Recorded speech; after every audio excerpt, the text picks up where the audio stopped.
In early 1991, the Iraqi desert was supposed to be the graveyard of American ambition.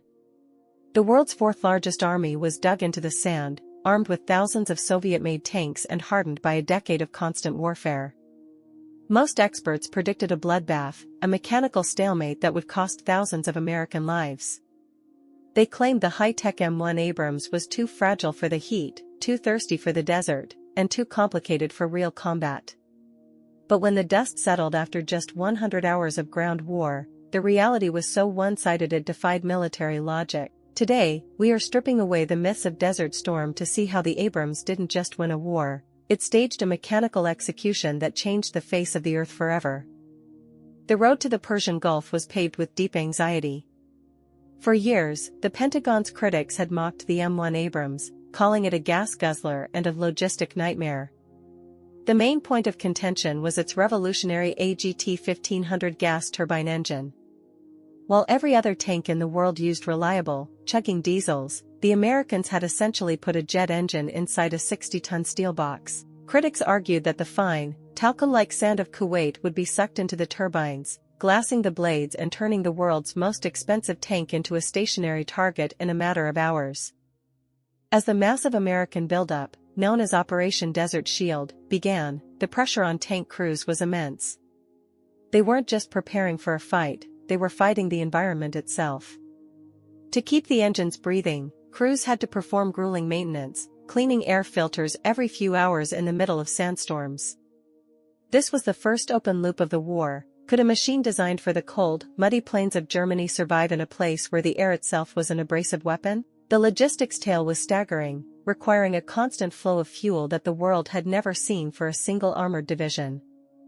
Beyond the engine, the Abrams carried a secret weapon that the Iraqis couldn't even imagine, the Chobham composite armor. Developed in secret with the British, this armor wasn't just thick steel, it was a complex sandwich of ceramics and metals designed to shatter the focused jets of chemical energy rounds. However, before the first shot was fired, no one truly knew if it could stand up to the Soviet-designed 125mm guns of the Iraqi T-72s. The Abrams was walking into a duel against a battle-hardened enemy with equipment that was, until that moment, purely theoretical. The Iraqi army wasn't a joke. They had spent 8 years fighting Iran, and their tankers were experienced professionals. They had built kill zones in the desert, defensive lines of dug-in tanks shielded by massive sand berms.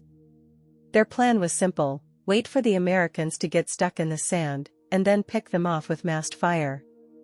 The Iraqis believed their Soviet sights were enough for the flat desert terrain. What they didn't realize was that the Americans weren't bringing a better tank, they were bringing a different dimension of warfare altogether. As the deadline for the ground war approached, the mood in the Abrams platoons was a mix of intense focus and tech paranoia.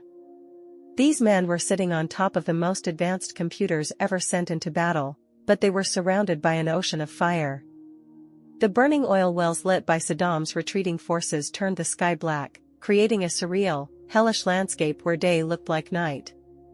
It was in this pitch-black, smoke-filled arena that the Abrams would have to prove that its iron vision was more than just a marketing gimmick for the defense industry. When the order to advance finally came, the Iraqis were met with a terrifying reality: they couldn't hear the Americans coming. The gas turbine engine of the Abrams doesn't clatter or roar like a diesel, it produces a high-pitched, jet-like whine that is easily swallowed by the wind. By the time an Iraqi sentry heard the whispering death, the 70-ton tanks were already cresting the dunes at 45 miles per hour. This speed allowed the Abrams to bypass Iraqi defensive perimeters entirely, appearing in places the Iraqi generals thought were impassable, creating immediate chaos in the enemy's rear. Then came the night, and with it, the absolute dominance of the Abrams thermal sights. This is where the retention of the war was won. While the Iraqis peered through their optical sights, seeing nothing but black smoke and oil fires, the American gunners saw the world in glowing white heat. To an Abrams gunner, an Iraqi tank hidden behind a sand berm looked like a bright beacon in a dark room. They could see the heat of the enemy's engine, the heat of the crew's breath, and even the heat left on the ground by their tracks. The hunt had begun, and the prey was blind. The firepower of the M1A1 was nothing short of a mechanical slaughter. The 120mm smoothbore gun was firing silver bullets, depleted uranium sabot rounds. These projectiles are essentially heavy metal darts that travel at nearly a mile per second. When they hit an Iraqi T-72, they didn't just penetrate, they vaporized. The kinetic energy was so massive that the friction of the entry would ignite the air inside the enemy tank, causing the ammunition to cook off instantly. This resulted in the famous jack-in-the-box effect, where the turret of the Soviet tank would be blown dozens of feet into the air. One of the most incredible stories from the front lines involved an Abrams that became stuck in a mud hole during a night engagement. As the crew waited for recovery, 3 Iraqi T-72s emerged from the darkness. From a completely stationary, stuck position, the Abrams gunner engaged all 3 targets. The first T-72 was hit at 2,000 meters, and the second was destroyed seconds later. The third Iraqi tank actually managed to fire back, scoring a direct hit on the Abrams' front hull. The crew felt a jolt, but the armor held. The Abrams then fired its third shot, deleting the final Iraqi tank. A stuck American tank had just won a 3-on-1 duel without a scratch. This level of dominance created a steel rain effect that shattered the Iraqi morale. Iraqi tankers began abandoning their vehicles as soon as they heard the whine of the turbines, realizing that their armor offered zero protection. In many cases, the Abrams were engaging targets from 3,000 meters away, distances the Iraqis didn't even think were possible for direct fire combat. The American crews weren't just winning a battle, they were proving that the reach of their technology had effectively ended the era of traditional tank-on-tank dueling. To truly understand why the Abrams kept its crews in the fight for 6, 8, or 10 hours straight, you have to look at the human factor of its engineering. The interior of the Abrams was a climate-controlled sanctuary compared to the cramped, oven-like interiors of the Soviet tanks. With air filtration and ergonomic seating, the American crews stayed fresh and alert while their opponents were exhausted by the heat and noise. This meant that after 3 days of constant movement, the Americans were still making split-second tactical decisions, while the Iraqis were operating in a haze of fatigue. The Battle of 73 Easting remains the gold standard for Abrams combat performance. In a blinding sandstorm with near-zero visibility, Captain H.R. McMaster's Troop E of the 2nd Armored Cavalry Regiment stumbled directly into a massive division of Iraq's elite Republican Guard. It was a meeting engagement at point-blank range, exactly the kind of fight where the Iraqis thought they had a chance. But the Abrams stabilization system allowed them to fire accurately while surging over the desert floor at full speed. In just 23 minutes, the Americans destroyed over 50 tanks without losing a single M1. During this battle, the survivability of the Chobham armor was put to the ultimate test. Several Abrams were hit by Soviet-made 73mm cannons and even some 125mm rounds. In almost every case, the rounds simply bounced off or buried themselves in the outer layers of the composite sandwich. The crews reported hearing a loud metallic clang, but the tanks kept moving and the guns kept firing. It was the first time in history that tankers felt truly invincible, a feeling that allowed them to drive with an aggression that paralyzed the Iraqi defenders. Another critical feature that saved lives was the blowout panel system. In one instance, an Abrams was hit in the rear ammunition rack by an accidental, friendly-fire Maverick missile. In a Soviet tank, this would have been a death sentence for everyone inside. But in the Abrams, the armored doors held shut, and the explosion was vented upward through the roof panels, away from the crew.